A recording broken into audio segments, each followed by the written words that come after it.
Well, it looks like tensions are unfortunately continuing to escalate between Russia and Ukraine and the United States. And assets on Friday took a wild ride, including a breakout in gold, sell off in risk on assets like stocks and Bitcoin, a rally in bonds and in energy like oil. And so markets are certainly starting to price in the likelihood that tensions will escalate even further from here, unfortunately. So today we are going to take a look at some of the recent things that have been happening over the last 48 hours or so and what the markets might do in response moving forward should this continue. Ready? Let's dive in.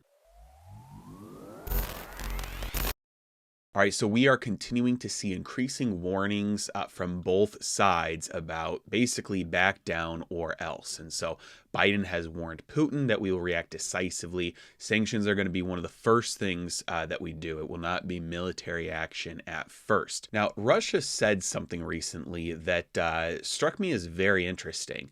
Russian Ministry of Foreign Affairs on Friday accused Western countries and the press of spreading large-scale disinformation campaign about an allegedly impending Russian invasion of Ukraine in order to divert attention away from their own aggressive actions. And further, he said at the end of 2021 and beginning of 2022, the global information space faced a media campaign unprecedented in its scale and sophistication, the purpose of which is to convince the world community that the Russian Federation is preparing an invasion of the territory of Ukraine. Now, this claim here that all of the news that we're seeing all over the place right now. I made a video about this a couple of weeks ago. Same thing, it started happening a couple of weeks ago, that all of this is basically propaganda in order to divert attention away from Western countries' own aggressive actions, brings up an interesting point here that in the moment, it's almost impossible for an average person that's witnessing these things happen to know what the truth is. We have the benefit of hindsight for past wars and past aggressions and past terrorist groups that have been created and things like that, where we can see, oh yeah, that was provocation, that was intentional, that was something, the United States wanted to go to war, and so we did X, Y, and Z in order to make that happen. And so looking at published documents, records of conversations, is pretty easy to do that from things that were back in history.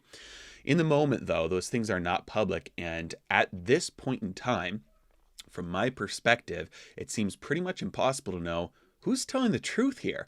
Is Russia building up giant numbers of troops at the Ukraine border in a preparation to invade Ukraine? Or, this is a possibility, and again, I have no idea. This is just like a question that this brings up.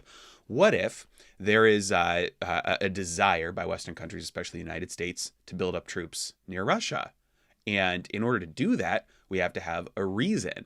And so we want to build up troops there. And so we say, oh, Russia's preparing to invade Ukraine. So that gives us reason to send troops over there. And then Russia is like, hey, the United States is moving troops near our border. We got to send our own troops down there. It's, it could be exactly the opposite of what the news is making it sound like and what the government information is making it sound like as well.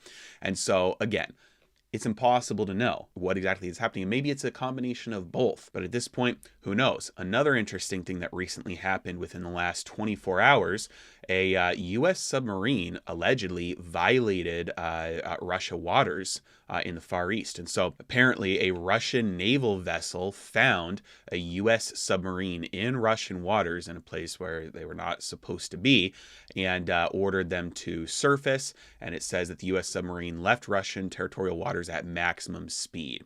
So it just got the heck out of Dodge. And so it didn't stick around, didn't surface. And so little things like that going on, very interesting. We're seeing tensions escalate. That is provocation. That is, things, not settling down. This is not going the way that I would have hoped that this would be going, where it kind of starts to fizzle out. It looks like things are escalating a little bit more. Further, another interesting thing that happened here, the Pentagon ordered the departure of U.S. troops from Ukraine.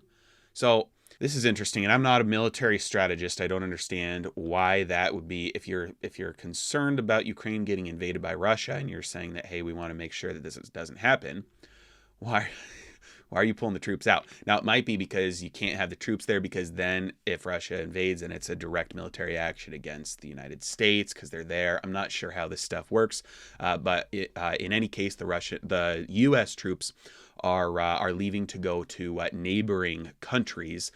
So they're not getting out of the area. They're just moving from Ukraine to other strategic positions in the region. Now, I'd like to point you to this chart on MarketWatch.com as we kind of look closer at what is this doing to markets and different asset prices, and if things continue the way they're going, what can we maybe expect moving forward? Really interesting here. U.S. stocks are very robust to geopolitical tensions, war, escalations, things like that. So when you look at a lot of these, all of these, since the Pearl Harbor attack, since 1941, all of these war type events, the total drawdown in stocks on average is 4.6%. The total recovery time on average 43. Now we know what we know the truth about averages, that they hide the devil's in the details, because if your body has an average temperature of 98 degrees with a low of 50 and a high of 150, you're dead, right? So even though the average is what you need to be at, the extremes that make up the average mean you're dead. So averages conceal extremes very easily. We can see here the worst one in terms of how long it took stocks to recover was Pearl Harbor back in 1941, and it was a total of a 19.8% drawdown. And that's about as bad as it can be, an attack on U.S. soil. Now, if we go up here to September 11th, 2001, 9/11, we can see it was an 11% drawdown, only 31 days to recovery here. And so pretty much outside of a couple of these extreme ones, we can see that stocks tend to be pretty robust to things like that happening, because quite honestly, if you're going to be anywhere in the world during escalating tensions, war type things happening, so far, historically, being inside the United States borders is one of the safest places that you can be, far away from enemies, strongest military on earth, that sort of stuff. And so you're going to see the companies that are located there be a little bit more robust. So that's what we typically see out of stocks. Now let's look over at some charts. We can see that on Friday especially, we started to see big sell-off in the major indices, S&P 500, the NASDAQ, the Dow, Russell 2000, all showing some selling off. Now, interestingly, that I will point out the reason why we saw a massive pop and then a breakout in the gold price. If we look back at this long trend line that I've been talking about on this channel for a long time, we just broke out. Now, I want to go back here to January of 2020. It seems like a lifetime ago to many people, probably, but in January of 2020, there was that strike that killed General Soleimani. I think that's how you pronounce his name. And gold rallied for a couple of days with the potential for an outbreak of additional war in the Middle East. Rallied for a couple of days, came back down, but it held its own, and it kind of reached a new level there, moved a bit sideways, and then started rallying when we were moving into the potential response for COVID there in February. So this tends to be what happens, to gold during a time where there's a heightened risk of geopolitical tensions and war, and then that kind of fizzles out, because that in that certain circumstance it fizzled out. So the reason why that gold would attract capital during a time like that is because it's the ultimate safe haven asset. That's why you saw yields dropping, because money went into buying bonds that was leaving stocks, because money tends to seek safe haven assets during uncertain times, and gold is the ultimate safe haven asset because it's nobody else's liability. And in times of war and different allegiances and alliances changing, and counterparty risk with, hey, are they going to pay? Are they going to stop paying? Are they going to, all those questions start to come up. And as long as you store it within your own borders, you're not relying on any counterparty. And so gold is the ultimate safe haven asset there. So it pops during times of global uncertainty. Now, we also had a big spike in energy costs, including oil. 92, I believe it might have gotten up. No, it didn't get to 93, almost. But if we see tensions rise, energy costs are going to skyrocket, because there's, that's so much of what's going on in Europe with Russia right now is, the energy costs. And if sanctions hit Russia, there's going to be a lot of people that aren't going to be able to get energy. And so it could get messy. We could see this, easily hit $100 per barrel. And so that's definitely something that could happen. Interestingly, we saw a sell-off in Bitcoin. So it's showing again like it's still operating like a risk-on asset here. It's not yet to the point where I think it will be in the future, operating like a safe haven asset yet. And so silver and gold, especially gold, outperformed silver, which is rare, but it's because of that safe haven play there. So I'm hoping we see this resolve itself. If it doesn't, we're probably going to see more of this.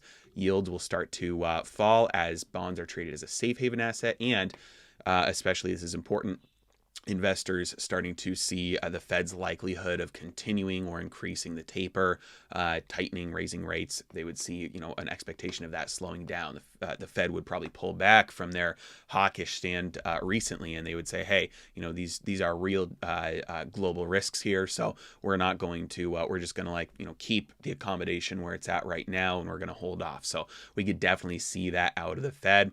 We'll see. I believe they're holding a meeting on Monday. I could be wrong about that. If they do, I'll definitely update you and keep you informed. As always, really appreciate you guys. Thanks so much for watching. Have a great day.